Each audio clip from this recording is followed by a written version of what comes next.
¿Las profecías de Nostradamus anuncian los grandes sucesos de la historia?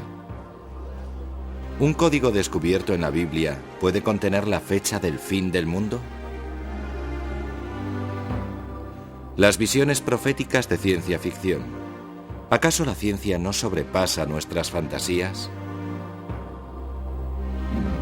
¿Qué nos reserva el futuro? ¿Se puede predecir?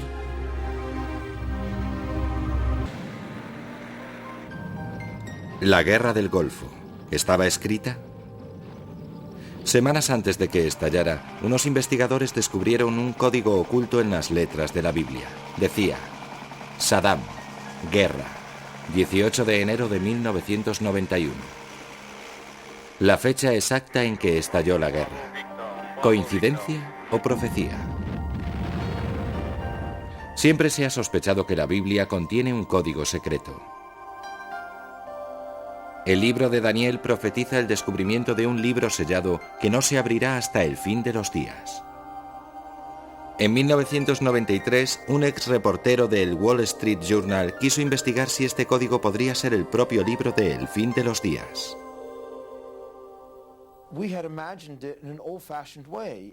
Lo hemos imaginado a la antigua, pero es posible que el código tuviera que esperar hasta la invención del ordenador.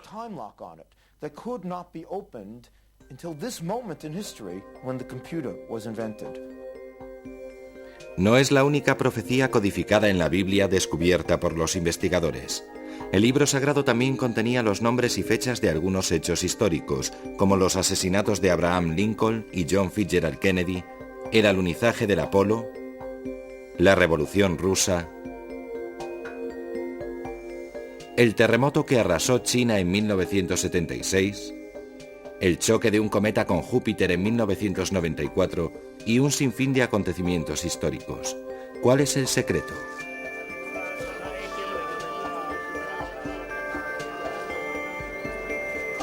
El código toma todas las palabras de la Torá, la parte de la Biblia dictada por Dios a Moisés. Suprime las separaciones entre palabras y forma una cadena continua de 304.305 letras.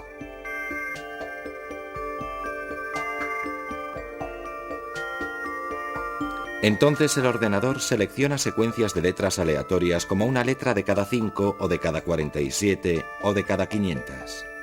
Las letras seleccionadas se pueden unir para formar palabras.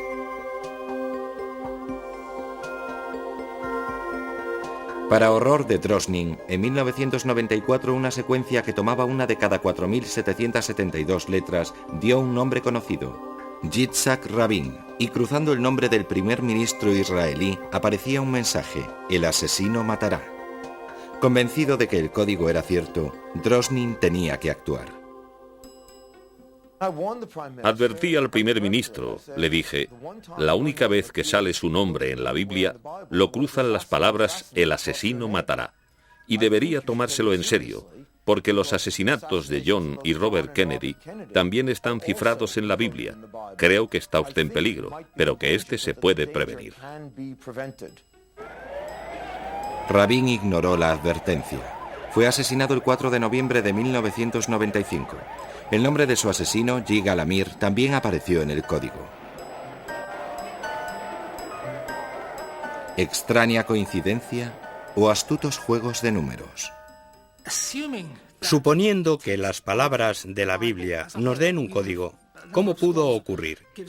Si alguien me lo jura con la mano en el corazón, estoy dispuesto a aceptar que es estadísticamente cierto, pero sé que no es así. Pues los estadísticos pueden demostrar muchas cosas imponiendo su criterio cuando éstas ya han pasado. Es el único verdadero. Es incuestionable. ¿Puede predecir la Biblia el fin del mundo? Advierte de una próxima guerra, un holocausto atómico desatado en Oriente Medio y centrado en Jerusalén. Este aviso puede salvarnos o el futuro es ineludible. Todo está escrito, pero tenemos libre albedrío. Ahora que los sabios llevan 2000 años estudiando esta paradoja aparente, el código de la Biblia nos permite mirarla con otros ojos. Algunos de los matemáticos que revelaron el código en la Universidad Hebrea de Jerusalén han expresado sus dudas sobre las certezas de Michael Drosnin. Los escépticos aseguran que cualquier cadena de letras aleatoria puede cifrar hechos futuros. Con tiempo suficiente, un ordenador y un buen programa de matemáticas, podemos incluso encontrar la historia del mundo cifrada en la guía telefónica. Mero resultado de la probabilidad.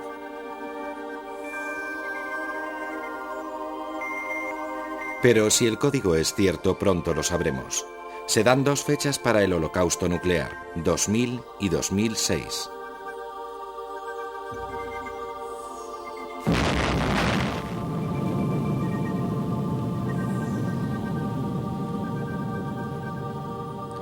¿Debemos creer en tales profecías? ¿O en las profecías solo se cree demasiado tarde?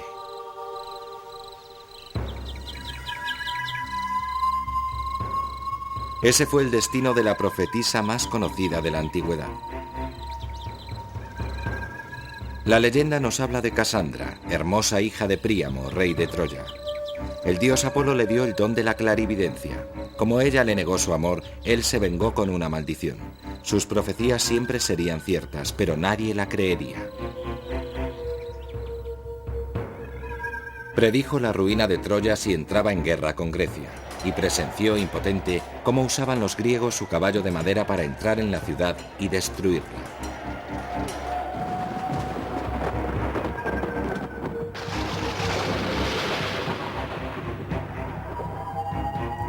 Desde los antiguos profetas a los actuales especuladores en bolsa, la gente siempre ha querido adivinar la suerte.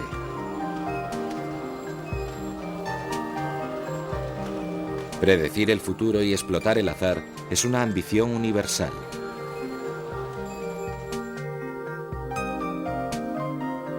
Apostar a la ruleta, a los dados o a las carreras de caballos puede hacer y deshacer fortunas.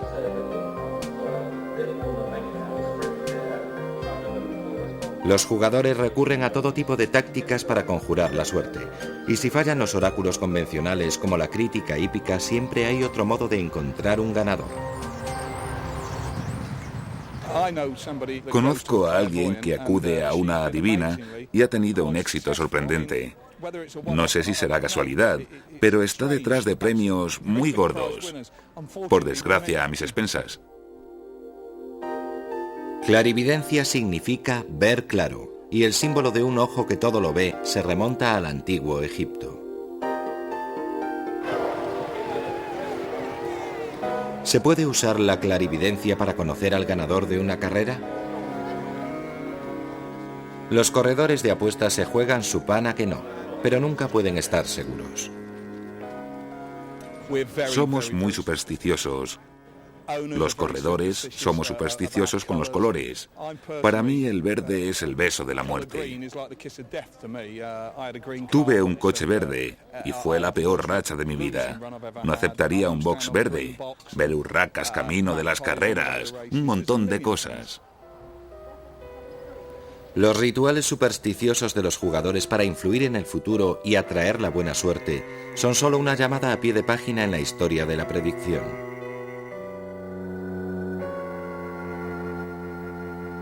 La cartomancia es uno de los métodos más antiguos de predecir el futuro. Se baten récords cada semana. Los récords mundiales. En 1967, Donald Campbell, récord de velocidad en tierra, intentó batir el récord mundial en agua en su potente Bluebird. La noche anterior a la prueba sacó una baraja. Le salió 2 veces la misma carta. Aun sabiendo que la reina María de Escocia hizo lo mismo la víspera de su ejecución, decidió probar suerte. Murió al día siguiente cuando el Bluebird se estrelló.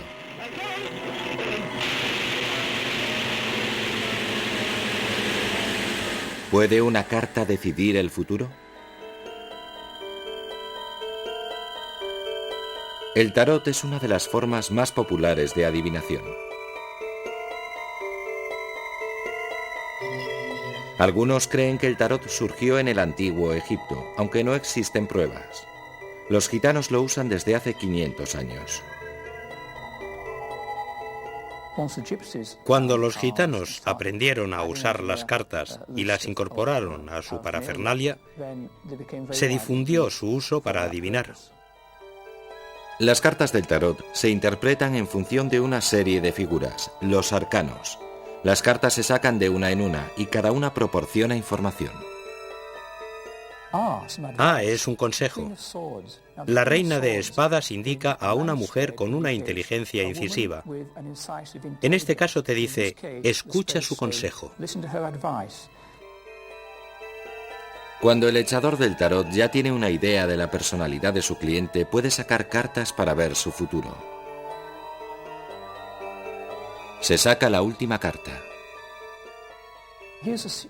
Es una carta muy seria, un aviso. Esta carta es la torre alcanzada por el rayo, y la única importante que aparece en esta mano. Advierte que si te planteas el futuro de forma demasiado rígida, sin flexibilidad, puedes tener serios problemas. Existe un fenómeno psicológico llamado efecto Barnum, por el famoso artista de circo que decía, cada minuto nace un primo. El efecto Barnum consiste en aceptar afirmaciones ambiguas y generalizadas sobre la personalidad como algo que te define exclusivamente. Es cierto que cuando viene a que le eches las cartas, la gente está muy receptiva y hay que elegir bien las palabras, pues se puede programar inadvertidamente a alguien. Como en la programación accidental, en una lectura de tarot uno puede ser víctima de sus propias fantasías.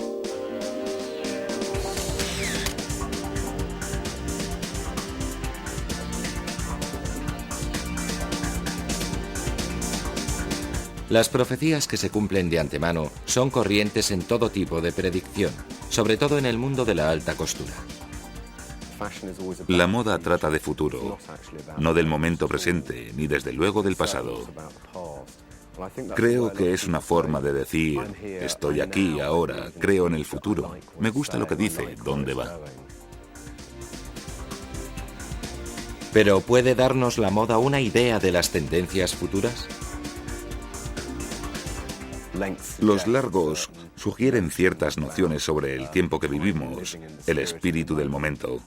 Hay un viejo dicho de que cuando los tipos de interés bajan, las faldas suben, y en cierta medida es así.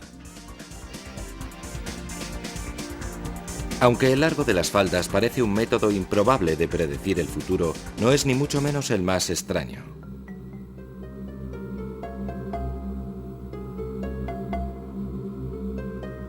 En el año 44 a.C.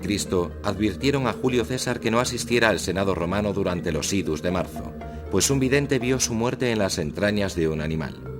Una forma corriente de predicción, y acertada además, pues fue asesinado. Desde echar los dados o las runas, pasando por la quiromancia, la numerología y el espiritismo, toda actividad u objeto imaginable ha servido a alguien para adivinar el futuro. Algunos nos siguen fascinando, como el libro chino de los cambios, o I Ching. Pero ahora sus versos herméticos se valoran más por su conocimiento del proceso psicológico de decisión que por su capacidad real de predecir el futuro. Otros, como la ciricomancia, arte de leer aceite en un vaso de agua, empleada por Joseph, profeta del Antiguo Testamento, han caído en desuso.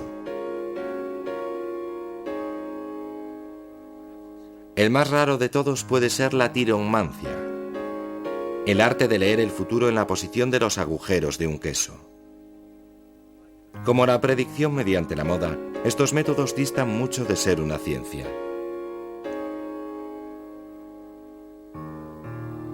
Durante miles de años, una forma de predicción fue tan considerada que incluso hoy sus seguidores la siguen teniendo por la primera ciencia de la humanidad.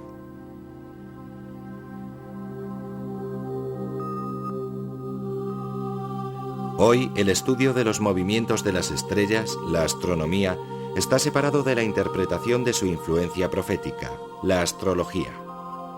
Pero hasta hace poco venía a ser lo mismo. Toda civilización avanzada del pasado, desde el antiguo Egipto, Babilonia y China hasta las civilizaciones precolombinas, han practicado la astrología. En India, la constancia más antigua que se conserva de esa ciencia se remonta al 7000 a.C. Hoy sigue requiriendo complejas cartas.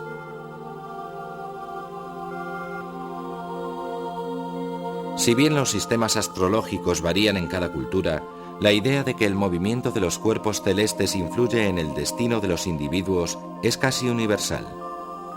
La astrología fue el método empleado para escribir la colección de profecías más famosa de la historia, las profecías de Nostradamus. Un ejército de fieras cruzará los ríos. La mayor batalla encuentra allí a Hitler. Los grandes hombres serán encerrados en una jaula de hierro cuando este hijo de Alemania no respete la ley. Se cree que esta profecía, cuyo autor quizás sea el más famoso de los profetas, predice la ascensión de Adolfo Hitler.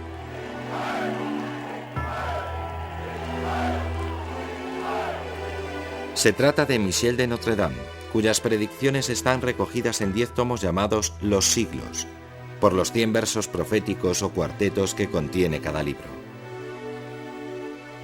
En opinión de los expertos, ¿cuántos de estos cuartetos se han cumplido ya?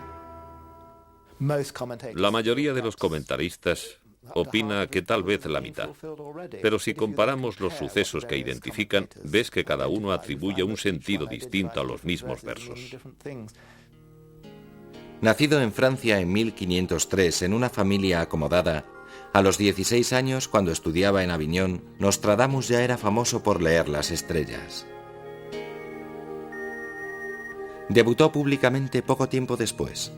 Una gran alineación de planetas tenía alarmados a sus contemporáneos, para quienes presagiaba el desastre. Consultando sus tablas astrológicas, Nostradamus identificó la misma alineación casi 500 años antes. Como entonces no sucedió nada extraordinario, predijo acertadamente que no ocurriría nada anormal. Fue una entrada triunfal en el campo de la profecía y un método que emplearía a fondo en su última obra.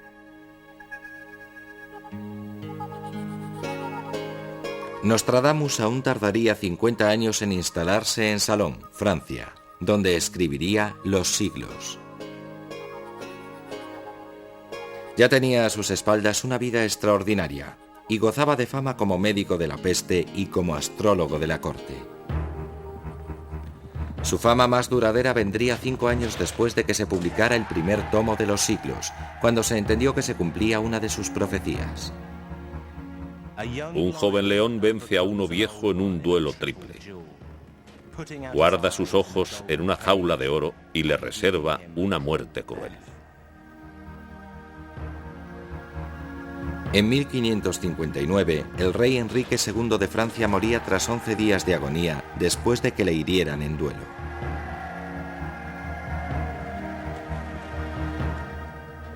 Pese al hermetismo de sus profecías, la reputación de Nostradamus quedaba garantizada. Pero, ¿qué tipo de hombre fue? Fue un hombre de su tiempo, nada que ocultar. Una época tanto de ciencia y descubrimiento como de alquimia y superstición. Tenía una gran cultura. Escribió sus versos en un francés con gran influencia de latín y griego. Ese era el estilo de la época. Se cree que Nostradamus aplicó 2 métodos de predicción. El primero, un refinamiento de la técnica astrológica empleada en su juventud.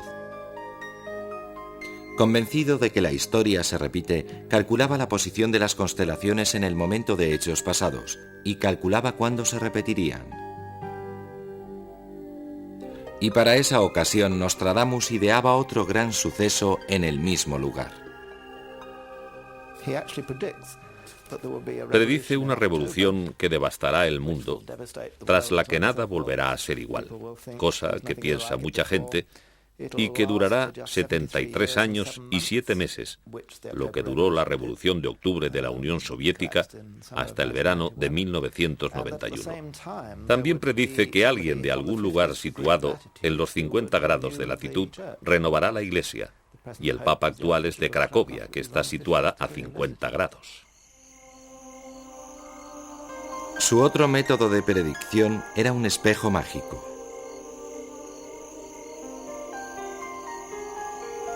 Alumbrando la oscuridad con una sola vela, Nostradamus se sentaba de noche frente a un espejo meditando sobre su propia imagen, que era su medium para contactar con los espíritus que le otorgaban visiones del futuro.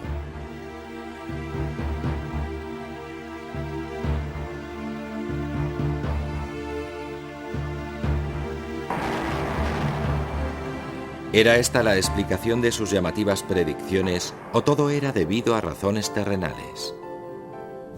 Había gente que le hacía la vida imposible. Si era demasiado concreto, le acusaban de magia negra. Y debía ser cierto. Le acusaron de ser un brujo. Supongo que era así. Lo fue. Desde su muerte en 1566, los seguidores de Nostradamus han multiplicado las interpretaciones de su obra. Creen que entre los sucesos más famosos que predijo figura la Revolución Francesa, el ascenso de Napoleón, la Segunda Guerra Mundial, los alunizajes del Apolo, el asesinato de John Fitzgerald Kennedy y la misteriosa muerte prematura del Papa Juan Pablo I.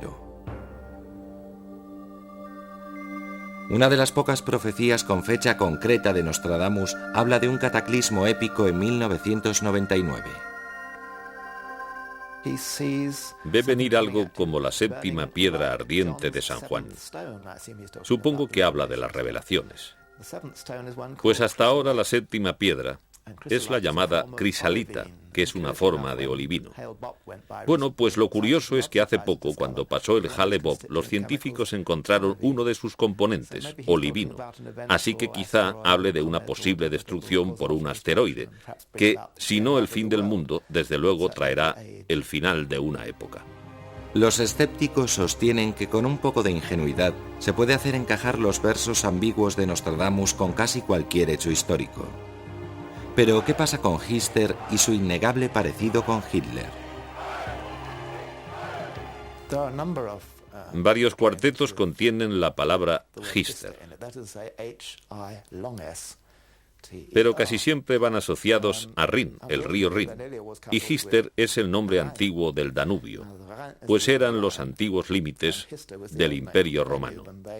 Así que es muy dudoso que se refirieran realmente a Hitler. ¿El profeta más famoso de la historia se tiró un farol ante sus lectores? ¿Un juego muy inteligente para disfrute de Michel de Notre Dame? Algo sí se puede predecir con certeza. Durante muchos años seguirán surgiendo nuevas interpretaciones de los siglos. ¿Por qué ponen en duda los científicos la capacidad predictiva de la astrología? El descubrimiento de que el centro del sistema solar es el Sol y no la Tierra fue un golpe para la astrología tradicional. Y cuando se descubrieron Neptuno y Plutón, planetas desconocidos por los astrólogos, quedó claro que la astrología era superstición. Hace poco, la ciencia señaló además que debido a cambios diminutos en la rotación de la Tierra, el propio zodíaco se ha quedado desfasado. A raíz de ello, la gente nacida en las fechas límites de su signo astrológico han cambiado de signo. Algunos nacidos bajo Géminis ahora son Cáncer, y otros han pasado a ser Tauro. Y en el zodíaco también ha salido un nuevo minisigno, Ofiuco. Pese a carecer de base científica, la astrología sigue teniendo adeptos, incluso entre los líderes más poderosos del mundo.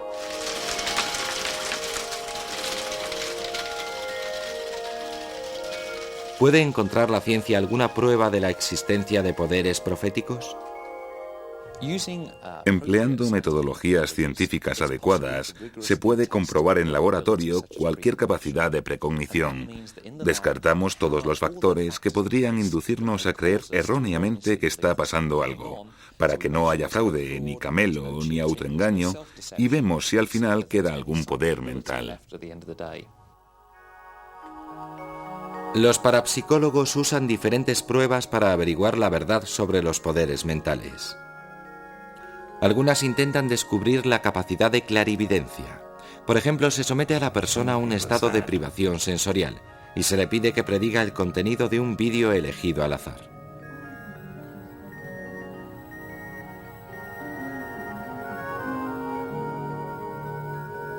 Otros experimentos intentan determinar si la mente humana puede influir en el azar, como por dónde caerán las bolas o la carga de una corriente eléctrica. Pero los parapsicólogos no han encontrado pruebas de la existencia de poderes mentales. ¿Se llegará a resolver el tema de una vez por todas? Hay dos posibilidades de futuro para la parapsicología. O se demuestra que esos poderes no existen y los estudios indican que no sucede nada, o bien comprobamos la existencia de esos poderes, aprendemos en qué consisten y lo que hoy es paranormal, mañana se convierte en ciencia normal. ¿Y cómo será la ciencia normal en el futuro?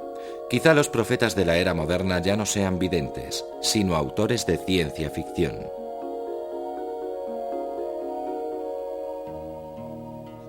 H.G. Wells, autor británico de La máquina del tiempo y La guerra de los mundos, es recordado no solo como padre de la ciencia ficción, sino como profeta por derecho propio.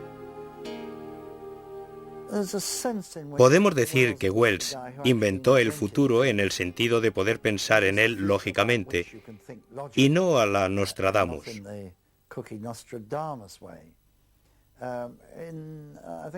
En 1901 publicó Anticipaciones. La idea de que puedes predecir el futuro analizando tendencias y estadísticas.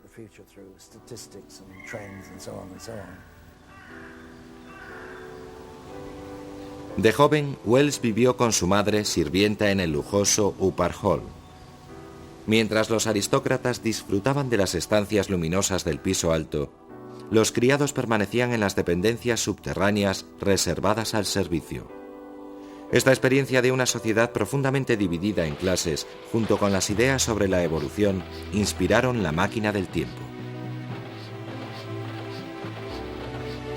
En ella, un viajero en el tiempo descubre un futuro en que la evolución ha dividido a la humanidad en dos especies y fomentado sus peores instintos.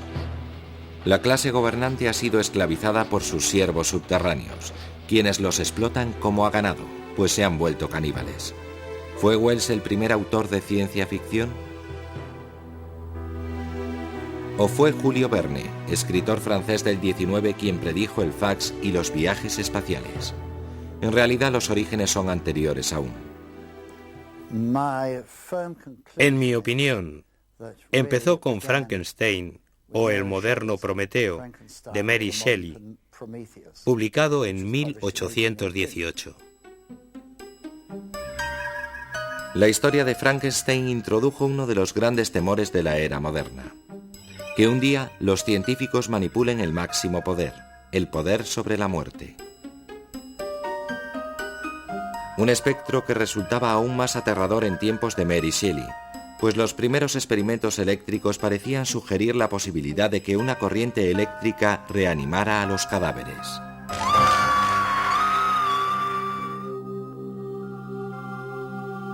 Desde entonces, cada generación de escritores del género ha ofrecido su nueva visión del futuro. Inspirado en los tebeos de monstruos de la tienda de su padre, Isaac Asimov abrió la era de optimismo científico de los años 50. Imaginaba un futuro en el que el hombre colonizara los planetas de estrellas lejanas y planificara su futuro con una ciencia predictiva llamada psicohistoria. Su mayor aportación a la ciencia ficción fue el robot. Los autómatas han asombrado al público desde el siglo XIX. En los años 20, la palabra robot empezó a designar un hombre mecánico que hacía trabajos absurdos. Era una metáfora sobre cómo la automatización reducía a los trabajadores al nivel de meros engranajes. A partir de Asimov, los robots dejaron de parecerse a Frankenstein. Lo llamo el complejo de Frankenstein. La gente cree que los robots se volverán contra ellos, cosa que no creo muy probable que ocurra en el sentido literal de levantarse contra su hacedor y cobrarse diente por diente. Pero en un sentido abstracto, es exactamente lo que sucederá. En los años 60, Philip K. Dick, creador de Desafío Total y Blade Runner, rompió la convención del género y predijo un futuro mucho más triste, donde nada es lo que parece e impera la conspiración. Horrorizado por el despilfarro de la cultura consumista, prevé mundos poblados por copias, clones y replicantes. Seres artificiales casi idénticos a sus modelos.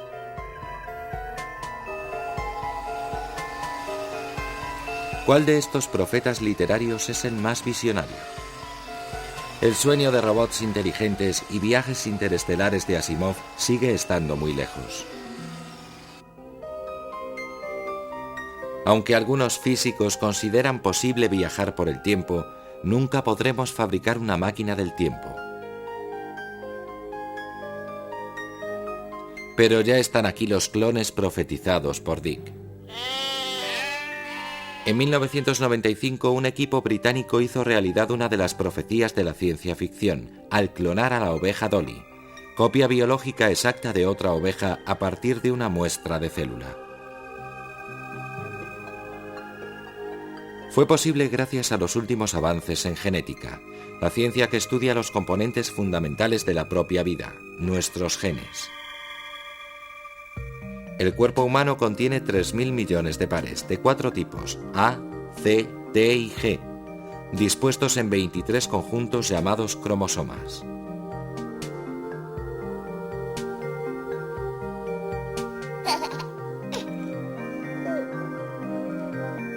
Si se modifican los genes de esos cromosomas, las generaciones futuras pueden tener la capacidad de producir bebés de diseño y elegir de antemano su sexo, color y complexión. Se puede prolongar la esperanza de vida cambiando órganos deteriorados por otros clonados.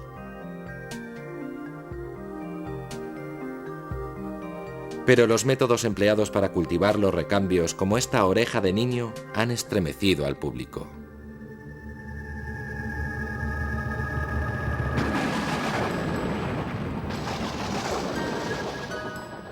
Frankenstein, una criatura hecha de piezas ajenas. La ficción profética de Mary Shelley ya es un hecho. Pero algunos afirman que la genética también permitirá responder a la pregunta que se han planteado los pensadores durante años. En el siglo XIX, la supuesta ciencia de la frenología pretendía que la forma del cráneo reflejaba nuestra personalidad. Un frenólogo italiano, Cesare Lombrosi, llegó a afirmar en su Atlas del hombre criminal que por la forma de la cara se podía saber si alguien era violento, cruel o proclive a la demencia. ¿Nuestra cara o la disposición de nuestros genes pueden predecir nuestro futuro? Lo que hizo humanos a los primeros homínidos fue algo casi inhumano: la evolución de la conciencia, la idea del yo y la capacidad de comunicar esa idea a otros individuos. Nos hicimos humanos cuando superamos la biología. Ahora el panorama evolutivo ha cambiado de un contexto físico, el del ADN, a un contexto mental.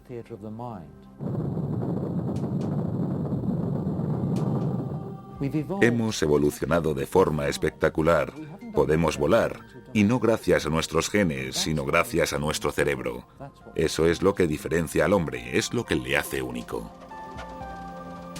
Quizá un día podamos conocer nuestro destino biológico, los trabajos que más nos van, las enfermedades que podemos contraer en la vejez, incluso la fecha en que se detendrá nuestro corazón. Con esa información, ¿Permitirá la genética cambiar nuestro futuro? Por mucha predicción genética que tengamos, nunca podremos controlar del todo lo que nos pasa. Hay mucho azar en la vida y gente que parece propensa a morir a los 50 puede sufrir un accidente antes. Hemos vencido a la selección natural en su terreno porque, para que funcione, tienen que sobrevivir unos cuantos individuos y transmitir sus genes, mientras que otros deben morir y no transmitir sus genes. Ahora ya no es así, al menos en el mundo desarrollado. Casi todo el que nace sobrevive hasta la edad de procrear, y casi todo el mundo tiene un número de hijos similar.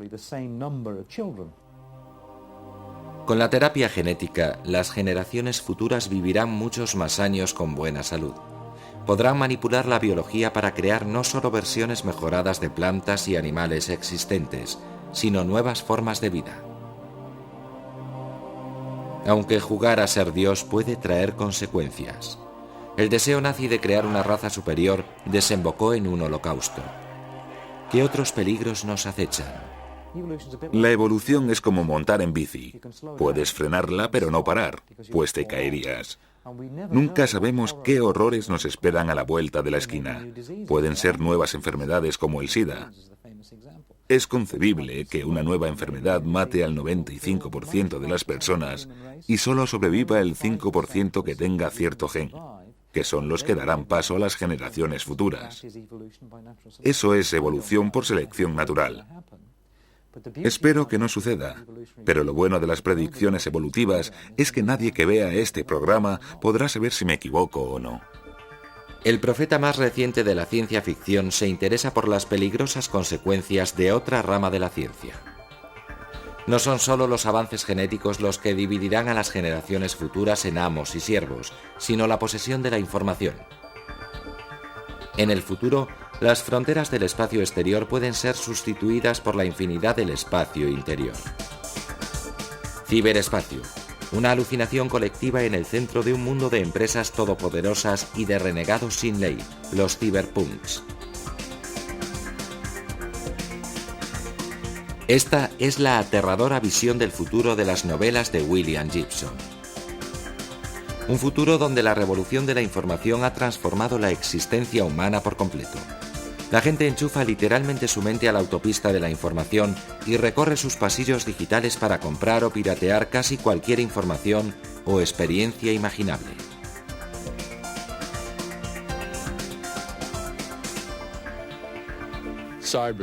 Ciberespacio. Una alucinación consensuada compartida a diario por miles de millones de operadores. En todas las naciones donde se enseñan conceptos matemáticos, una representación gráfica de datos enviados desde los ordenadores hacia la percepción humana. Las novelas cyberpunk están llenas de inventos de alta tecnología. Inventos microscópicos que patrullan las venas en busca de enfermedades. Implantes de chips para multiplicar el poder del cerebro y el sistema nervioso. Máquinas que copian, guardan y reproducen la personalidad en un disco compacto. ¿Podrían hacerse realidad esas previsiones? ¿Qué opinan los historiadores del género de sus poderes proféticos? Creo que la ciencia ficción es un medio de abordar los miedos y esperanzas de la humanidad en cualquier momento.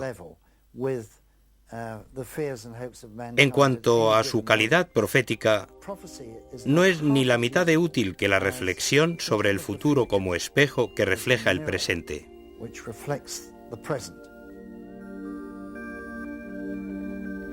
Usar el presente como espejo del futuro también es la base de las predicciones de un grupo de escritores europeos, y sus profecías guardan una gran similitud con las novelas de William Gibson.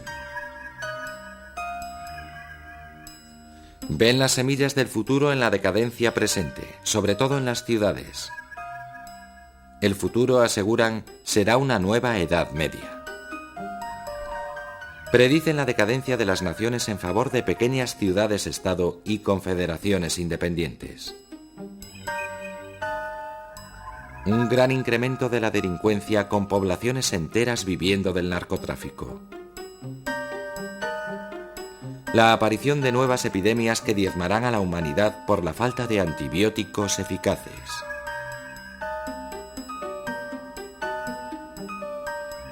Ciudadanos corrientes se verán obligados a vivir en fortalezas como las ciudades amuralladas del medievo, comunicándose con el exterior por vías como Internet, y por lo demás, a merced de un mundo imprevisible. ¿Comparten esa visión de regreso a la Edad Media otros futurólogos y pensadores? En toda sociedad hay fatalistas que creen tener muy poco control y que la capacidad de supervivencia está limitada por el ritmo al que surgen los riesgos. Probablemente el fatalismo sea la fe en la decadencia a largo plazo. ¿Y qué técnicas usan los futurólogos para predecir el futuro? Una técnica utilizada frecuentemente es el desarrollo de hipótesis. Nada que ver con las herméticas profecías de Nostradamus o las anticipaciones de H.G. Wells. Se han apuntado éxitos notables. El gran sociólogo americano Daniel Bell hizo un ejercicio de desarrollo de hipótesis que hemos olvidado, pero que fue brillante para su época. En 1978 predijo la caída de la Unión Soviética y acertó el año. Utilizando tecnologías informáticas avanzadas y técnicas como el desarrollo de hipótesis, futurólogos y científicos han desarrollado formas de predecir el futuro con una perfección que nuestros antepasados ni siquiera podían haber soñado. ¿Ha mejorado eso las previsiones? La previsión del tiempo, largo tiempo impregnada de superstición, sigue siendo difícil. Esta mañana llamó una mujer preguntando si se avecina un huracán. Bueno, pues no es así. Al día siguiente, 16 de octubre de 1987, Inglaterra fue asolada por un gran temporal, el peor de los últimos 300 años. Los vientos huracanados causaron 17 muertes e incontables daños. Sabíamos que una borrasca afectaría al canal, al norte de Francia, Bélgica y Holanda, pero pasó un poco más al norte.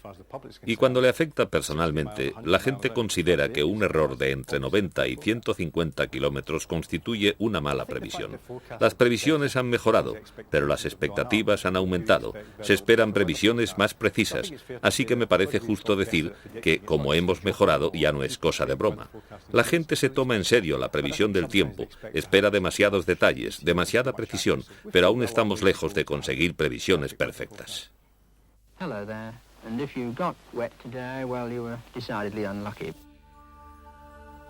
Otros tuvieron peor suerte aún. Cuando en el siglo XIX las universidades empezaron a enseñar economía, las críticas siempre la apodaron la ciencia lamentable, por su pésimo historial de predicciones. Las teorías económicas de Marx predecían la caída del capitalismo y una revolución mundial iniciada en los países industrializados de Europa. Pero la revolución estalló en Rusia, el país menos industrial de Europa. Resultado de la agitación política y no destino económico. Y la cosa no ha mejorado. Durante las 3 últimas décadas, los economistas no han sabido prever 3 de los 6 grandes giros de la economía mundial que desembocaron en crisis bursátiles. Incluso la previsión de inflación es especulativa. Pero los economistas no son los únicos. Algunos de los predictores mejor equipados del mundo fallan sistemáticamente. Los expertos de inteligencia americana no supieron prever la invasión de Kuwait por Saddam Hussein, la invasión soviética de Afganistán y el desmembramiento de la Unión Soviética en 1989.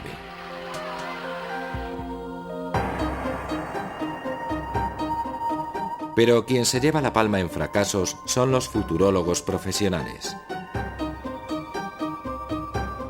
Entre sus patinazos más sonados de las previsiones de los años 60 sobre los 90 figuran el agotamiento de los combustibles fósiles,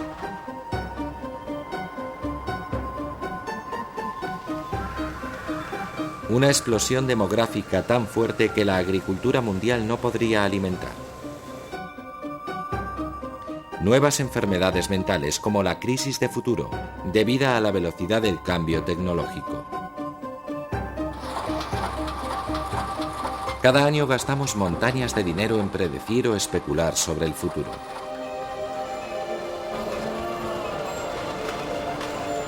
Pero las posibilidades de acertar de los expertos no son mayores que al arrojar una moneda al aire. Aunque las ciencias físicas saben predecir desde la trayectoria de un cometa hasta el sexo de un feto, la ciencia no sabe predecir el comportamiento humano. Ni nos puede aclarar el mayor misterio del futuro. ¿Qué hay después de la muerte? La experiencia cercana a la muerte es un fenómeno que afecta a personas que, inconscientes, en estado crítico, luchan por su vida. La noche siguiente al parto de mi primer hijo, recé para morir porque no soportaba el dolor. Lo siguiente que recuerdo fue tener la nariz a medio palmo del techo y luego darme media vuelta y ver a una persona en la cama, estudiar su cara y darme cuenta de que era yo.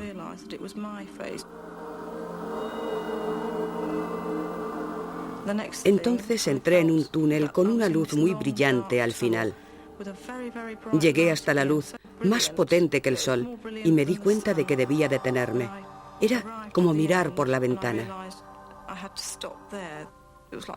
Vi que estaba en un jardín silvestre. Había un hombre y me preguntó por qué quería morir.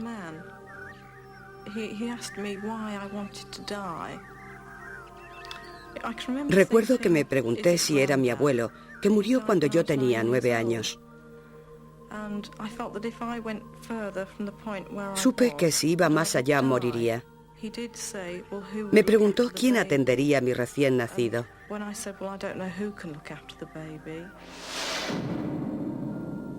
Entonces sentí que estaba de vuelta en mi cuerpo. Había tomado esa decisión. No fue un sueño. Ocurrió de verdad. El túnel de luz, la sensación de serenidad y la aparición de una figura religiosa o de un ser querido son referencias comunes. ¿Es realmente una visión de la vida después de la muerte?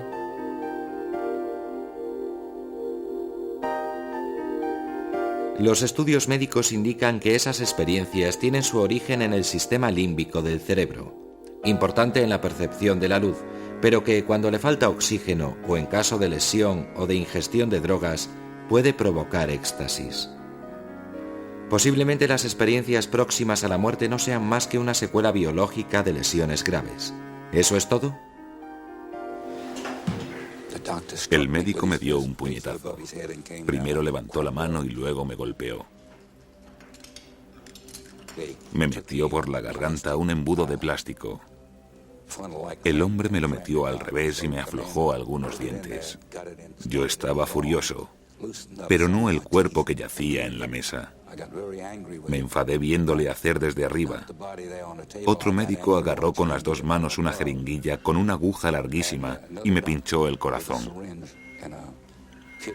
Luego ajustaron la máquina y me colocaron en el pecho esos discos redondos y me golpearon 2 veces.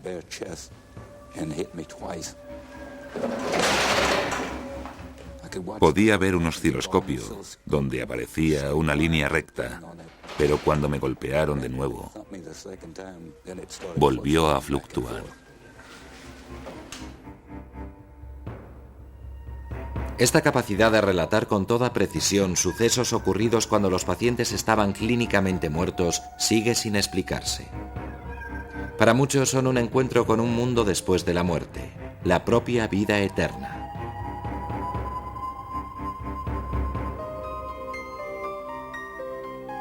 ¿Qué nos reserva el futuro? Cuanto más lo estudiamos, más incierto se vuelve. ¿Y si descubriéramos que nuestro destino está escrito en las estrellas o escondido en un códice, ¿de verdad querríamos saberlo?